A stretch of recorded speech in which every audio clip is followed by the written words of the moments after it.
অসৎ পথে উপার্জিত অর্থ দিয়ে বিরিয়ানি খাওয়ার থেকে সৎ পথে নুন ভাত খাওয়া অনেক মজাদার, অনেক সময়ে অনেক ভালো। এটাই হলো বাস্তবতা।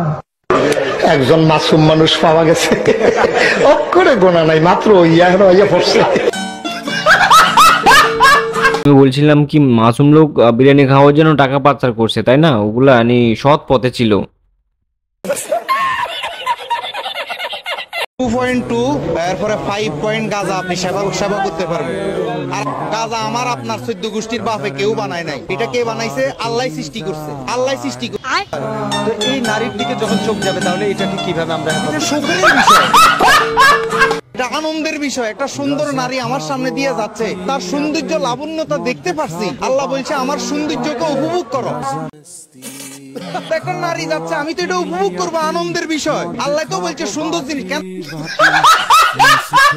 বন্ধুরা, আপনারা বলেন ওকে কি বলা উচিত আর কি করা উচিত? গাঁজা খায় ওরা, ঠিক আছে, কিন্তু ডেট ওভার গাঁজা ওরা কেন খায়? এটা আমার প্রশ্ন। बेबी कुछ ऐसा बोलो ना जिसे सुन के मेरे दिल की धड़कन जोर जोर से धड़के।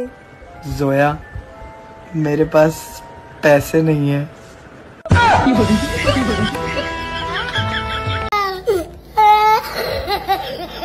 বাহ বেটি বাহ, নোবেল তুমি একটা কাজ করছো, মানে কি বলবো একবার। তোরা আলার থালারা রাস্তার কলে হুন্দের কা উল্টে আগে দিবি, তোর লগে চলে যাইব গু 1 কিলোমিটার। এইটা না করি এই আর নতুন বিল্ডিং এর একখানা হোস আছে, এইটার ভিতরে হান্দাই আগি উড়ে লাইছে। অন এই যে এই রুম গু আছে, ও হে রুম গু, ওই লাস্টের রুম আছে না, হিয়ানো তো গু ছাড়া কিছু নাই। তো আমরা তো মানুষ হই না, মানুষ হইম কবে? আমরা নামে বাঙালি হইছি।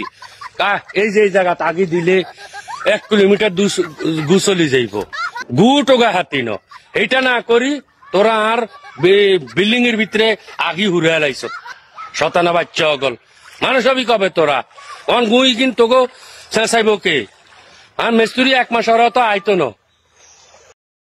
এরে শতানের বাচ্চারা, তোরা একটা কাম নি করছো। তোরা বিল্ডিং এর ভিতরে আগে দিছ, তো এটা কোনো কাম হইলো? বন্যার ভিতরে তোরা হানির মধ্যে আগলো তো এমনি চলে যেত।